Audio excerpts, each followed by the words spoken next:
नमस्कार, 20 मिनट 20 खबर में आपका स्वागत है। मैं हूं आपके साथ सुमित गुप्ता। अगले 20 मिनट में हम आपको राजस्थान की 20 अहम खबरों से रूबरू करवाने वाले हैं। तो चलिए शुरू करते हैं 20 मिनट में 20 खबरों का सिलसिला।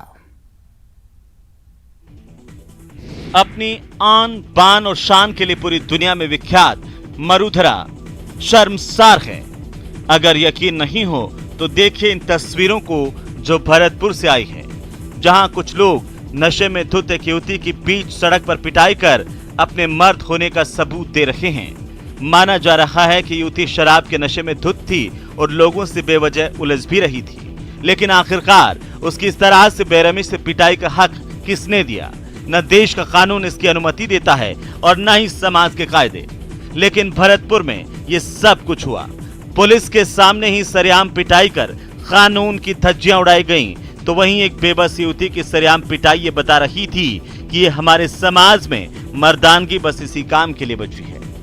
देखिए कैसे बेशर्मी से लोग युवती को गालियां दे रहे हैं और लातों से घूसों से पीट रहे हैं। घटना मथुरा गेट थाना इलाके की है, जहां किसी पार्टी में अधिक शराब पीकर धुत हुई युवती ने हंगामा किया। बाद में युवती को पुलिस थाने लाई और फिर परिजनों को खबर की गई, जिसके बाद उसे अस्पताल में भर्ती करवाया गया। लेकिन जिस तरह लोगों ने सड़क पर अपनी बेशर्म मर्दानगी दिखाई, वो उनके मर्द होने पर ही सवाल खड़े कर रही है।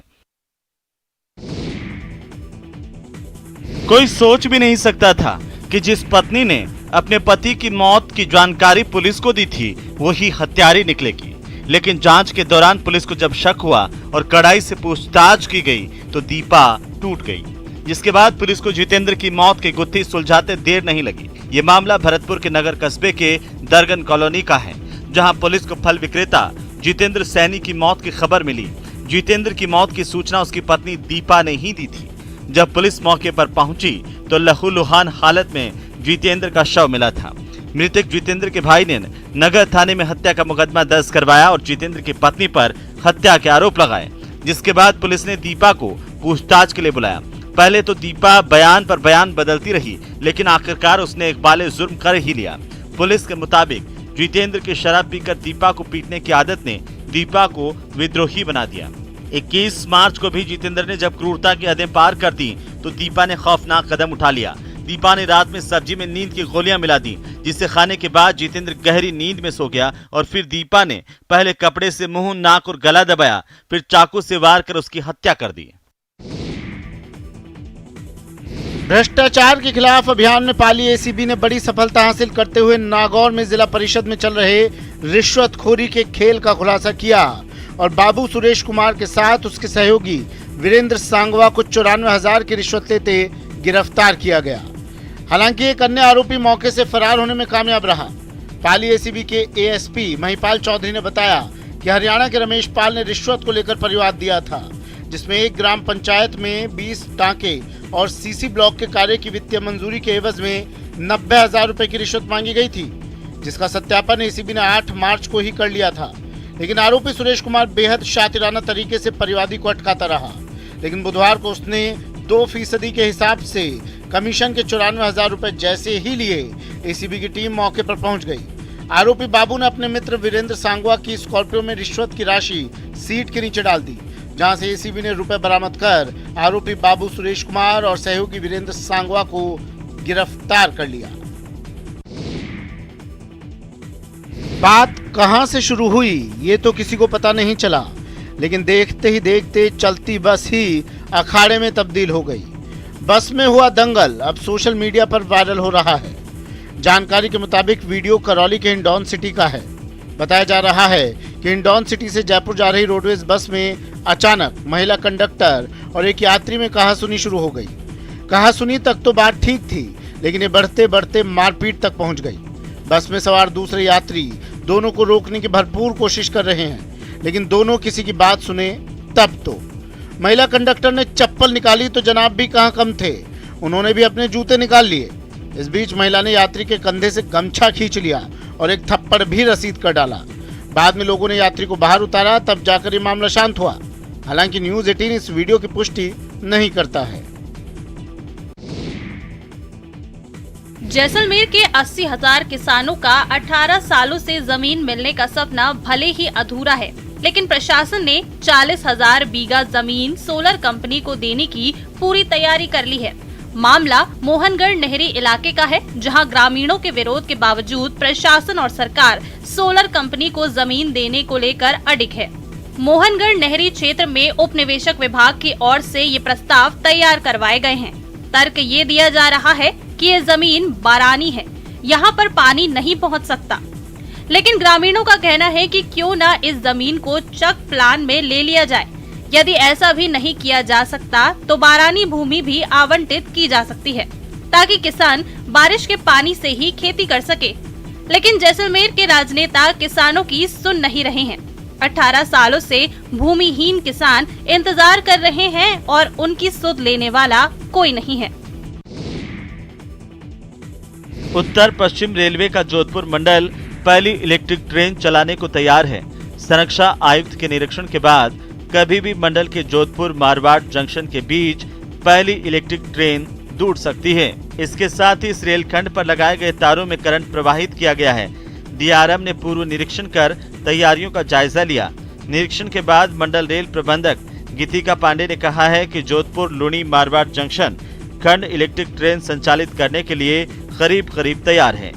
इलेक्ट्रिक ट्रेन की शुरुआत होते ही मंडल अहमदाबाद, मुंबई और आगे मुख्य मार्गों से जुड़ जाएगा, जिससे यात्रियों को तो सुविधा मिलेगी ही, साथ ही साथ मालगाड़ियों का संचालन भी सुगमता से किया जा सकेगा। उन्होंने कहा कि जोधपुर मंडल पर दोहरीकरण के काम के साथ साथ विद्युतीकरण का कार्य होना विकास की दिशा में क्रांतिकारी कदम साबित होगा। शराब ठेके को लेकर जिस बाना जिले में हर साल मारामारी होती थी, उसी जिले में अब शराब दुकानों से ठेकेदारों का मोह भंग हो गया है। आलम यह है कि ठेकों की नीलामी में कोई भी दिलचस्पी नहीं दिखा रहा। दरअसल पिछले साल पहली बार खुली नीलामी के जरिए शराब दुकानों का आवंटन किया गया था, जिससे आबकारी विभाग को बम्पर राजस्व मिला। लेकिन शराब के ठेके लेने के चक्कर में कई शराब विक्रेताओं ने दुकानों की वास्तविक कीमत से कई गुना ज्यादा तक बोली लगाई। नतीजा ये रहा कि गारंटी पूरी होती नहीं दिखने पर कई दुकानदारों ने दुकान बीच में ही छोड़ दी। कई दुकानदारों को तो 1 से 1.5 करोड़ तक का घाटा उठाना पड़ा। यही कारण है कि बारां जिले में शराब ठेकों से ठेकेदारों का मोह भंग हो गया है। अभी भी आबकारी विभाग को ठेकेदारों से 55 करोड़ की वसूली करनी बाकी है। ये वो राशि है जो शराब ठेकेदारों को माल उठाने की बतौर गारंटी देनी थी, लेकिन कोरोना और शराब के अधिक दामों की वजह से अनुमान के मुताबिक बिक्री नहीं हो सकी। मार्च में ही आसमान आग उगलने लगा है और मई वाला तापमान लोगों को बेहाल करने लगा है, लेकिन सिरोही में अग्निशमन विभाग की अभी कुंभकर्णी नींद नहीं टूटी है। दरअसल गर्मी आते ही आग लगी की घटनाएं तेजी से बढ़ती हैं, जिससे जान माल का खासा नुकसान होता है। लेकिन जिले के अग्निशमन विभाग के पास आग लगी की घटनाओं को रोकने की कोई तैयारी नहीं है। अब रेवदर, आबू रोड, पिंडवाड़ा समेत आसपास के गाँव की ही बात करें तो हजारों की आबादी के बीच एक भी फायर स्टेशन नहीं है। ऐसे में आग बुझाने के लिए घंटों दमकलों का इंतजार करना पड़ता है। आग बुझाने के लिए फायर ब्रिगेड पहुंचती तो है, लेकिन सब कुछ खाक होने के बाद। बुधवार को ही रेवदर के गुलाबगंज में 2 ट्रकों की भिड़ंत के बाद आग लग गई, लेकिन समय पर दमकल नहीं पहुंची, जिसकी वजह से एक शख्स की झुलसकर मौत हो गई। लोगों का कहना है कि कई बार खेतों और झाड़ियों में भी आग लग जाती है। तब सिरोही से गाड़ियां आग बुझाने को आती थीं, लेकिन कोई फायदा नहीं। खटारा दमकलों के पहुंचने से पहले ही सब कुछ स्वाहा हो चुका होता है। आग लगी की घटनाएं लगातार होने के बाद भी विभागीय अधिकारी खटारा गाड़ियों को ना तो दुरुस्त करवा रहे हैं और ना ही जवानों की कमी को पूरा कर पा रहे हैं।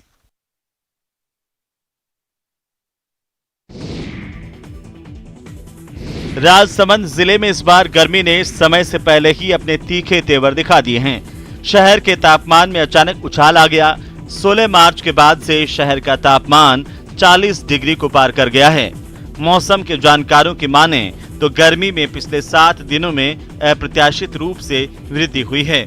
ऐसे में आने वाले दिनों में गर्मी अपने पिछले सारे रिकॉर्ड तोड़ सकती है। वहीं तापमान में बढ़ोतरी के साथ ही बाजारों में एसी, कूलर, पंखे और फ्रिज की बिक्री में बेतहाशा बढ़ोतरी हुई है।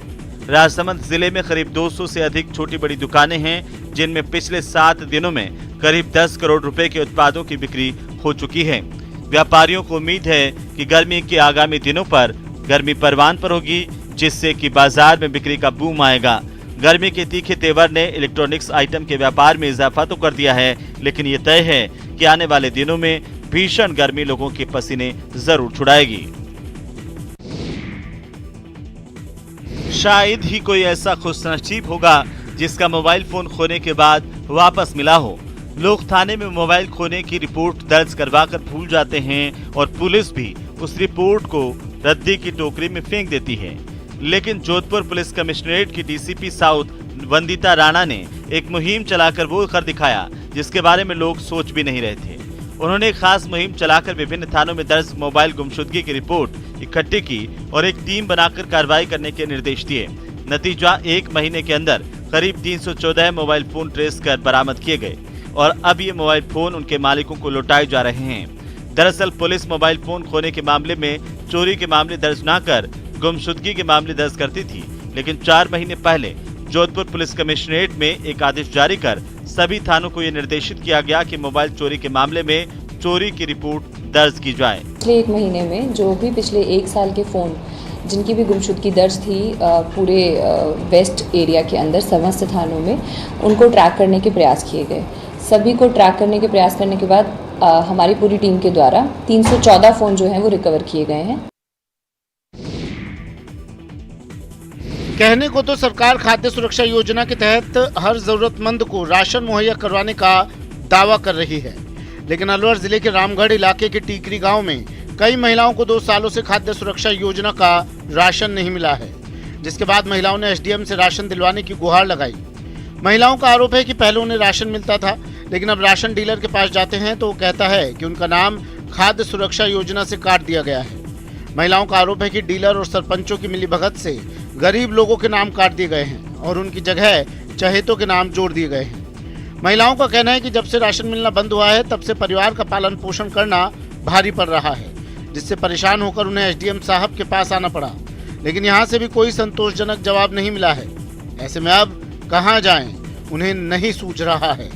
वहीं एसडीएम का कहना है कि फिलहाल नाम नहीं जोड़े जा सकते क्योंकि अभी खाद्य सुरक्षा योजना का पोर्टल बंद है। अलवर में सरकारी डॉक्टर और कर्मचारी कितने लापरवाह हो चले हैं, इसका एक बड़ा नमूना सामने आया है बानसूर के सीएससी से, जहां बानसूर क्षेत्र के गोता गांव के 20 साल के एक युवक को इलाज के लिए लाया गया था, लेकिन सीएससी के कंपाउंडर ने युवक को देखकर मृत घोषित कर दिया और परिजनों को सुपुर्द कर दिया। उसने मौत के कारण को जानने की जहमत तक नहीं उठाई। पूरे मामले का वीडियो भी सोशल मीडिया पर वायरल हो रहा है। वीडियो में सीएससी में कोई डॉक्टर नहीं है और शव को कंपाउंडर देख रहा है। इतना ही नहीं, बिना पुलिस को सूचना दिए और बिना कारण जाने ही शव को परिजनों को दोबारा सुपुर्द कर दिया। इसकी वजह से युवक की मौत के कारणों का पता नहीं लग पाया। सीएससी प्रभारी डॉक्टर भूरा सिंह से जब मामले को लेकर पूछा गया तो उन्होंने पल्ला झाड़ लिया और कहा कि वे कोर्ट एविडेंस पर गए थे, इसीलिए मामले की जानकारी नहीं है। इस घटना ने स्वास्थ्य विभाग में जारी लापरवाही सामने ला दी है।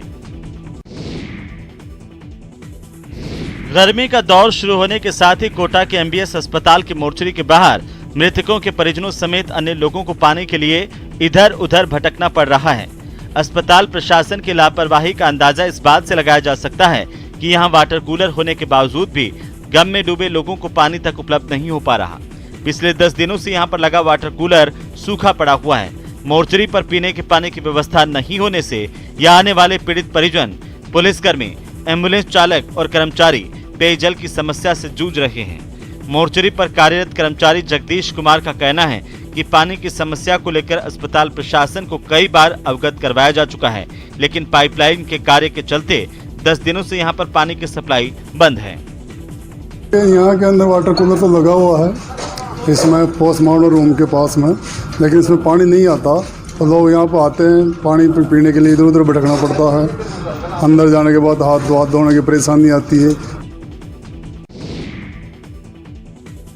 पपीते की लहलहाती फसलें और बड़े बड़े फल, शंकरलाल की तकदीर बदल गई है। 1.5 बीघा खेत में लगी पपीते की फसल अब लोगों के लिए प्रेरणा भी बन रही है कि मुसीबत से हार मत मानो, बल्कि उसमें नई राह निकालो। दरअसल बूंदी जिले के नैनवा के असिंचित क्षेत्र में निरंतर गिरते जा रहे भूजल स्तर के कारण किसानों को परंपरागत खेती में काफी मुश्किलों का सामना करना पड़ रहा है।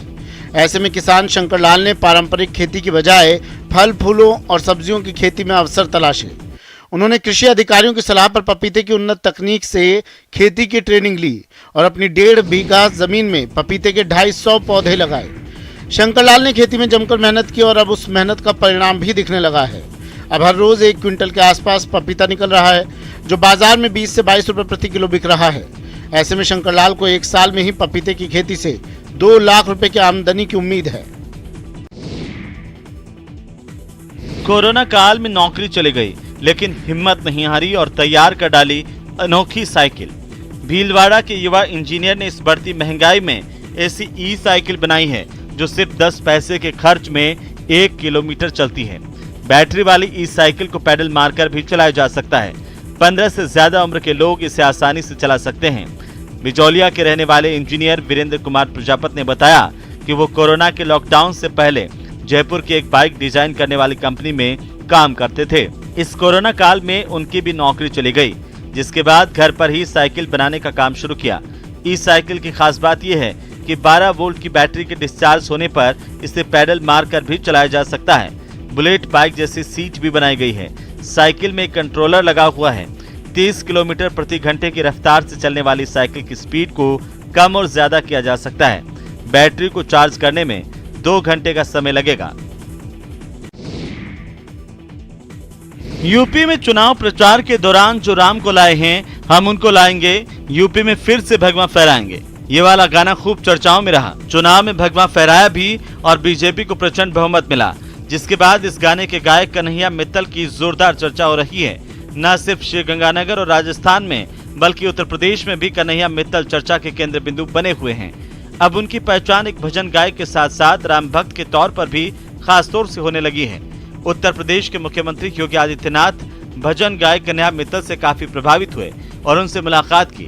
दरअसल भजन गायक कन्हैया मित्तल का जन्म श्रीगंगानगर की पुरानी आबादी स्थित घर में हुआ था, लेकिन पिता सत्यनारायण मित्तल को व्यापारिक कारणों से गंगानगर से घर बेचकर चंडीगढ़ जाना पड़ा। कन्हैया के मामा सुरेंद्र चौधरी बताते हैं कि कन्हैया मित्तल का बचपन काफी कठिनाइयों से गुजरा और संभवतः इन्हीं कठिनाइयों ने और पारिवारिक संस्कारों ने कन्हैया को राम भक्त बनाने में बड़ी भूमिका निभाई। जो राम को लाए हैं, हम उनको लाएंगे। 6 दिसंबर 2021 को छत्तीसगढ़ में रायपुर में ये भजन लिखा गया। और बात रही भाजपा की, तो मेरी विचारधारा जो है प्रभु राम से संलग्न है। जो भी पार्टी राम के लिए काम करती है, हम उसके साथ हैं।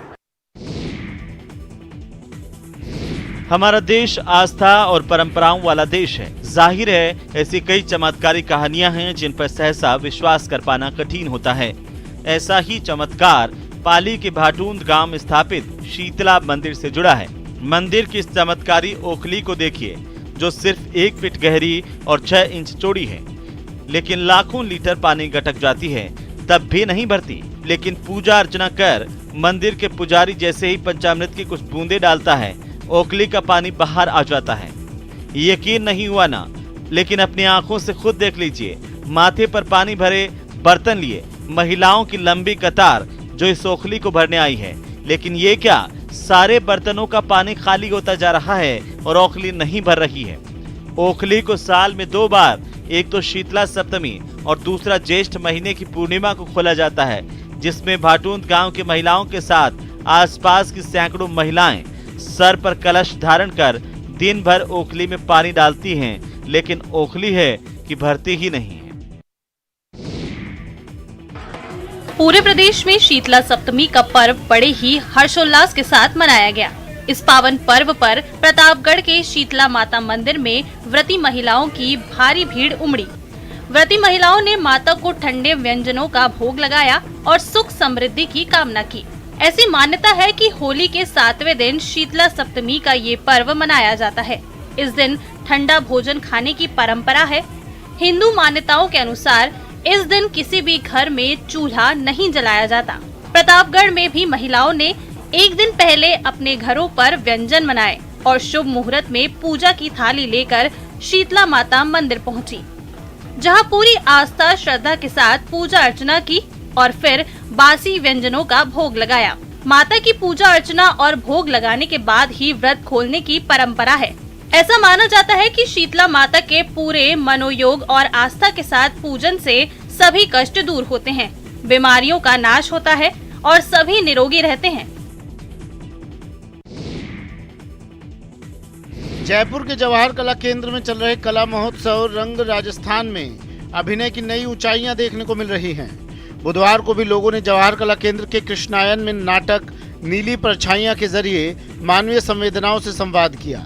नाटक में दर्शकों ने इकलौते बेटे के अपने माँ बाप को दिए गए विश्वासघात की पीड़ा महसूस की। वहीं दूसरे नाटक अंधा युग के मंचन ने भी लोगों को महाभारत युद्ध के बाद की पीड़ा का अनुभव कराया।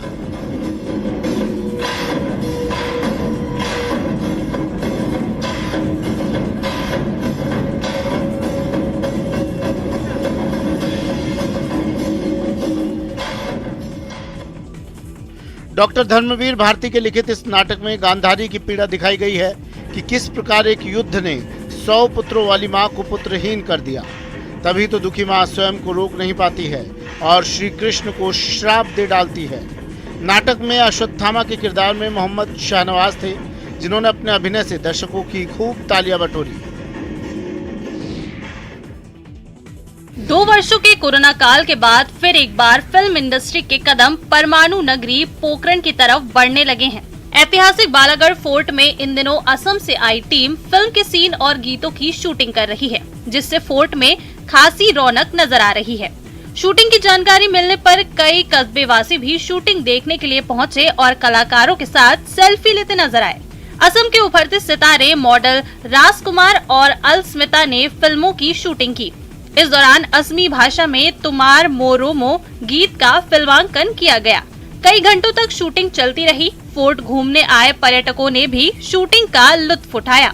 बता दें कि पोखरण में ऐतिहासिक फोर्ट के साथ कलात्मक हवेलियां, छतरियां और अन्य पर्यटन स्थल हैं, जो हमेशा से फिल्म इंडस्ट्री से जुड़े लोगों को आकर्षित करता रहा है।